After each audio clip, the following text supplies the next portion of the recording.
Good evening, नमस्कार, आदाब, सत श्री अकाल। आप सबका स्वागत है बियॉन्ड द हेडलाइंस में, जहां हम बात करते हैं सुर्खियों से हटकर और खबर की तह तक जाकर। तो आज शाम तक की खास हेडलाइंस है क्या, पहले उस पर नजर डाल लेते हैं। बीजेपी बिना हॉर्स ट्रेडिंग नहीं जीत सकती राज्यसभा चुनाव, मुख्यमंत्री उमर अब्दुल्ला का बड़ा दावा। क्या कांग्रेस एनसी में सब कुछ ठीक है? कांग्रेस ने क्यों ठुकराया राज्यसभा चुनाव का प्रस्ताव? डीसी राजौरी ने 3 वीडियो को किया सस्पेंड, कारण बताया पुअर परफॉर्मेंस। बारामूला डीसी ने ड्रोन पर लगाई रोक, 31 अक्टूबर तक लाइन ऑफ कंट्रोल से सटे हुए जिले में नहीं उड़ पाएगा drone. Jammu Srinagar national highway पर गाड़ियों की गति हुई धीमी, भेड़ बकरियों के झुंड लगातार देखे जा रहे। क्या है सारा मामला, इस पर बात करते हैं। मेरे सहयोगी पवन शर्मा होंगे मेरे साथ। जम्मू कश्मीर में राज्यसभा चुनाव से पहले नेशनल कॉन्फ्रेंस और बीजेपी के बीच रस्साकशी शुरू हो गई है, बयानबाजी भी शुरू हो गई है। और आज उमर अब्दुल्ला ने तो सीधे कटाक्ष कर दिया कि बीजेपी 3 तो क्या, एक भी राज्यसभा सीट बिना हॉर्स ट्रेडिंग के नहीं जीत सकती। और हॉर्स ट्रेडिंग का मतलब खरीद फरोख्त, यानी कि क्रॉस वोटिंग।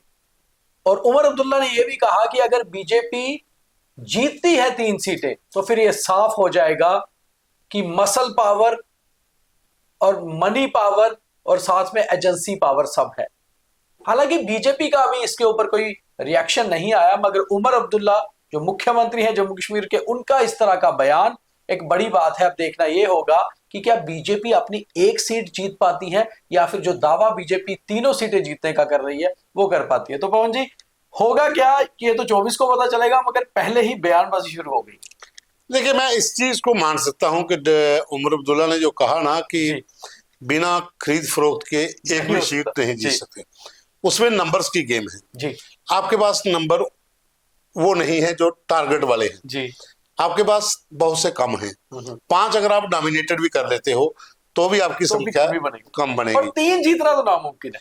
3 के लिए तो मैं नहीं मान सकता। 3 के लिए देखिए, 3 आपने कोई 1 लाख बंदों की वोटिंग नहीं करवानी है। आपने 90 बिताएगा ना, आपके 50 वो भी आपके पास 28 है। नहीं, टोटल 90 भी नहीं है, सभी 2 तो खाली पड़ी है ना। 88 हो गए। 88 विधायक हैं। 88 में एजेंसियां क्या कर देंगी भाई? कहां से खरीदेंगे? कहां से? और अगर खरीदेंगे तो साफ हो जाएगा किसको खरीदा है। अगर खरीदे 5 तो आपके मंत्री हैं।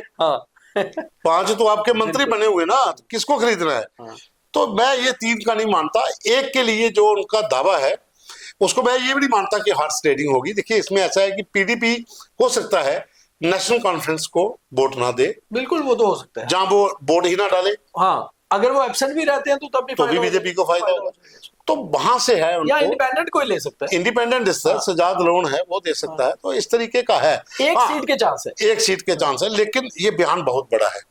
देखिए, पहले ही कह दिया क्योंकि बीजेपी पर पहले भी बड़ी जगहों पर जो आरोप लगे। लेकिन उमर अब्दुल्ला का ठीक इलेक्शन से थोड़े दिन पहले ये कहना कहीं ना कहीं बीजेपी को उकसा रहे हैं कि वो भी कुछ बोले, लेकिन उनकी तरफ से अभी कोई कुछ नहीं आया। वहीं दूसरे एक और बयान भी उमर अब्दुल्ला ने दिया। उन्होंने कहा कि किसी की मजाल है कि डॉक्टर फारूक अब्दुल्ला को इलेक्शन लड़ने से रोक जाए पार्टी में, बल्कि वो खुद ही नहीं चाहते अब चुनाव लड़ना। तो क्या सेहत नासाज है डॉक्टर साहब की? इसलिए देखिए, इसमें 2 चीजें। डॉक्टर फारूक अब्दुल्ला बहुत ही मंजे हुए खिलाड़ी हैं जी। उनको पता है कि मैं उम्र के उस पड़ाव पे हूं, यहां से अगर मैं जीत के भी चला गया राज्यसभा में तो शायद मैं वो कुछ ना कर पाऊं जो मैं जहां पर बैठ के पार्टी के अंदर बैठ के कर पाऊं। इसलिए उन्होंने एक चेहरा नया दे दिया। बाकी डॉक्टर फारूक अब्दुल्ला अगर इलेक्शन लड़ना चाहते राज्यसभा की तो आराम से जीत, और उनके लिए इजी भी था इस बार, तो उनके नंबर भी हैं। नंबर 1 पे वही आने थे, पहली सीट प्राथमिकता सीट पे वही आने थे। तो बिना मतलब बिना किसी जांचे वो जीत जाते। हाँ, वो एक इस तरह की सोच है कि अगर मैं इस उम्र में इलेक्शन लड़के चला जाता हूँ, 5 साल के लिए राज्यसभा जाना है, खुदा न खास्ता मेरी सेहत ज्यादा खराब हो गई, मुझे बीच में वापस आना पड़ा, तो वह पार्टी के अंदर बैठ के जहाँ काम करना चाहते हैं, इसलिए ये इशू था। बाकी अगर कोई कहे कि फारूक अब्दुल्ला को हार का डर है, वो तो आप भूल ही जाइए जी। तो अगली खबर भी जो है वो इसी से जुड़ी हुई है। खबर ये है कि उमर अब्दुल्ला ने आज एक और बयान बढ़ा दिया। उन्होंने कहा कि हमारा अलायंस पार्टनर जो है कांग्रेस, उनके लिए हमने एक सीट छोड़ी थी। चुनाव 4 सीटों पे होना है, कैंडिडेट 3 उतारे थे और कांग्रेस ने ही चुनाव लड़ने से मना कर दिया। तो कांग्रेस की स्थिति अब ऐसी है कि वो चुनाव में रिस्क भी नहीं लेना चाहते। हालांकि अगर कांग्रेस ट्राई करती शायद चौथी सीट पर मुकाबला दे सकती थी, मगर कांग्रेस ने ना कर दी कि वो चुनाव लड़ेंगे ही नहीं। अब देखना यह है कि क्या कांग्रेस अपनी तरफ से सरेंडर कर रही है धीरे धीरे जम्मू कश्मीर में। देखिए, कांग्रेस की स्थिति इस समय ऐसी है कि उन्होंने जो फैसला लिया ना वो बड़ा सही है जी। उनको पता नंबर हमसे अरेंज नहीं होंगे, हम 6 लोग हैं, ज्यादा से ज्यादा 4 और आ जाएंगे, 10। नेशनल कॉन्फ्रेंस का भी पता नहीं कि वो पूरे देंगे, साथ नहीं देंगे। इसलिए कांग्रेस ने हार से बचने के लिए बेहतर यही समझा कि हम बाहर चले। देखिए, नेशनल कॉन्फ्रेंस वाले जो मर्जी बोले कि हमने आपको एक सीट, आपने वही किया कि सुबह 4 बजे इस गांव से बस निकलती है, आपने 4 किलोमीटर पैदल चल के आना है और ड्राइवर को ये बोला है कि जब कोई आता नहीं दिखे तो तुम गाड़ी लेके चले जाना। वो आएंगे भी तो किसका वेट करेंगे।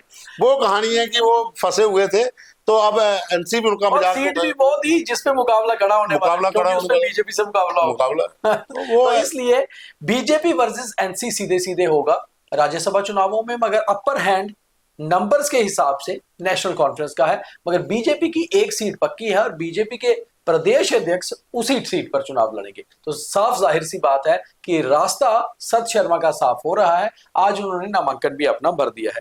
अगली खबर ब्यूरोक्रेसी को लेकर है। डीसी राजौरी अभिषेक शर्मा बहुत ही एक्टिव हैं, वो लगातार विजिट भी करते हैं और कहीं ना कहीं रेड्स भी करते हैं। आज उन्होंने सीधे 3 वीडियो सस्पेंड कर दिए, वीडियो बुद्धल, वीडियो कालाकौड और वीडियो डूंगी, और कारण दे दिया पुअर परफॉर्मेंस। तो क्या पवन जी ये एक अच्छा कदम है कि पुअर परफॉर्मेंस पे सीनियर जो ब्यूरोक्रेट है, सीनियर अफसर है, उसको भी सस्पेंड किया जाएगा? देखिए, अभिषेक यंग अफसर हैं जी, IAS, और पिछले जब से वो राजौरी में पोस्टेड हैं तो उनके बहुत से वीडियो वायरल होते हैं। काम है, काम करते हैं जी, सुबह से लेकर शाम तक ऑफिस का काम या फील्ड का काम, और कोई भी जाता है तो उनसे मिलते भी हैं। परफॉर्मेंस देखी जाए तो बहुत जबरदस्त है। लेकिन जो शिकायतें लोगों की आती हैं, 3 वीडियो सस्पेंड करना, इट मींस कि आपके ब्लॉक में, आपके डिस्ट्रिक्ट के अंदर जितने ब्लॉक हैं, बाकी वीडियो के लिए जो मैसेज है कि आप काम करिए, नहीं तो आप भी देखिए वीडियो मिनिमम किया सबसे तो होगा। बिल्कुल। और वीडियो गांव में, रूरल इलाकों में बहुत बड़ी पोस्ट है, पटवारी, जिस तरह से कहते हैं पटवारी, है ना, तो वो वीडियो बहुत पावरफुल होता है। तो वीडियो को अगर सस्पेंड किया है तो इट मींस कि कहीं ना कहीं उनकी पुअर परफॉर्मेंस की शिकायतें पहुंची हैं, तब जाकर उन्होंने ऐसा कदम उठाया। अच्छा कदम है, अच्छा कदम। वहीं डीसी बारामूला ने भी एक आज ऑर्डर किया है, और ये ऑर्डर सुरक्षा के लिहाज से है। दरअसल बारामूला में आज से लेकर 31 अक्टूबर तक ड्रोन मूवमेंट को बैन कर दिया गया है। शादी ब्याह हो या कोई और समारोह, पूरे बारामूला जिला में जो पीओके के साथ लगता है, बिल्कुल भी ड्रोन मूवमेंट नहीं होगी। देखिए, इसमें 2 चीजें हैं जी। एक तो इलाके के भीतर ड्रोन मूवमेंट को बैन करना, जिस तरह से जम्मू कश्मीर में भी है कि आप ड्रोन शादी में उड़ा सकते हैं लेकिन एक लिमिटेड प्लेस पे। बारामूला LOC से सटा हुआ है, उड़ी वहां पे पड़ता है। एक बार पहले अटैक हो चुका है, जो इनपुट सभी है कि उस पार से लगातार फिर से कोई बड़े अटैक की प्लानिंग हो रही है। हो सकता है ड्रोन से अटैक हो, जैसे सतवारी एयरपोर्ट पे हुआ था। तो उस चीज को देखते हुए पहले से ही बैन कर दो, ताकि अगर अपने इलाके से ड्रोन फ्लाई करता है तो उसे वहीं रोक ले। अगर सीमा पार से ड्रोन कहीं आने की है तो जब पता है कि ड्रोन के ऊपर मूवमेंट बैन है तो किसी भी ड्रोन को नीचे किया जा सकता है, वो गिरा सकते हैं नीचे। तो एक अच्छी खबर, सुरक्षा के लिहाज से पहले ही एहतियात बरते हुए। एक और खबर है जो अमूमन आपने देखा होगा, मगर उस पर बात करना जरूरी है। जम्मू कश्मीर में जम्मू से श्रीनगर तक अगर हाईवे पे आप इस मौसम में ट्रेवल करोगे तो आपको बहुत सारी जगह अपनी गाड़ी की गति धीमी करनी पड़ेगी। दरअसल रोड की वजह से नहीं, बल्कि ट्रैफिक की वजह से। ये ट्रैफिक होती है भेड़ बकरियों की, बड़े बड़े झुंड आपको मिलते हैं। कारण क्या है? गुजर बकरवाल लोग और गद्दी लोग, खास तौर पे जो गर्मियों के सीजन में पहाड़ों के ऊपर चले जाते हैं, सर्दियों में नीचे आते हैं और अपने माल मवेशियों के साथ आते हैं, और घंटों लंबा जाम लगता है। पवन जी, है तो ये बड़ी पुरानी प्रथा, बड़ा पुराना ट्रेडिशन, दरबार मूव है। हाँ, पर अब कहीं ना कहीं ट्रैफिक पुलिस के लिए दिक्कत बन रहा है। देखिए, ये भी एक खानाबदोश लोगों का दरबार मूव होता है, 6 महीने पहाड़ों पर, 6 महीने मैदानी इलाकों पर। लेकिन इसके लिए किसी ने भी अभी तक स्टिक स्ट्रेटजी नहीं अपनाई जी, कि आपको जब इतने बड़े काफिलों को मूव करना है। हालांकि उसमें से कुछ लोगों को डाइवर्ट किया होता है, वो हाईवे कम इस्तेमाल करते हैं, लेकिन कुछ जगह पे हाईवे पे ही चला जाता है। वहां पर ट्रैफिक जाम पहले भी लगता था, अब भी है, और स्पीड बहुत कम हो गई है। इसके लिए इनको टाइम स्लॉट देना चाहिए कि रात 10 बजे से लेकर सुबह 4 बजे तक सारी मूवमेंट कम हो। नहीं, इनको समय मूव करवा दीजिए। लेकिन वो दिन को भी आ रहे हैं, शाम को भी आ रहे हैं। जब आ जाता है पूरा काफिला, आप रोक नहीं सकते हो। हजारों के हिसाब से बेड़े होती हैं, तो रोड पे आ गई तो आ गई। अब वो सुनेंगे तो है नहीं, वो अपनी सीटियां मारते हैं, उससे रास्ता निकाल लेते हैं, लेकिन गाड़ियों की स्पीड कम हो जाती है। तो वीडियो में आप देखिए किस तरह से भेड़ बकरियों के झुंड हाईवे पर निकल आते हैं और उसके बाद फिर लंबा ट्रैफिक जाम भी लग जाता है। तो आज के बीटीएच में इतना ही। अब देखिए थॉट ऑफ द डे। एक स्माइल आपका दिन बना सकती है और एक रूठा हुआ चेहरा आपका दिन बिगाड़ सकता है। इसलिए तो कहते हैं हमेशा हंसते रहिए, क्योंकि हंसना केवल एक कला नहीं है बल्कि जीवन जीने का एक मंत्र है और दिन अच्छा निकालने की एक सबसे जबरदस्त मेडिसिन है। जब आपके चेहरे पर मुस्कुराहट होती है तो केवल आप अपने लिए ही नहीं, दूसरों के लिए भी एक अच्छा दिन बनाते हैं। इसीलिए जब भी किसी से मिलिए, हंसकर मिलिए। बाकी परेशानियां और चैलेंजेस तो लाइफ का हिस्सा हैं, साथ ही चलेंगे। तो यही था आज का ज्ञान और आज का बीटीएच। कल दोबारा मुलाकात करेंगे, तब तक के लिए द न्यूज रूम 24 आवाज के सभी कार्यक्रम देखते रहिए। बहुत धन्यवाद। जय हिंद। धन्यवाद।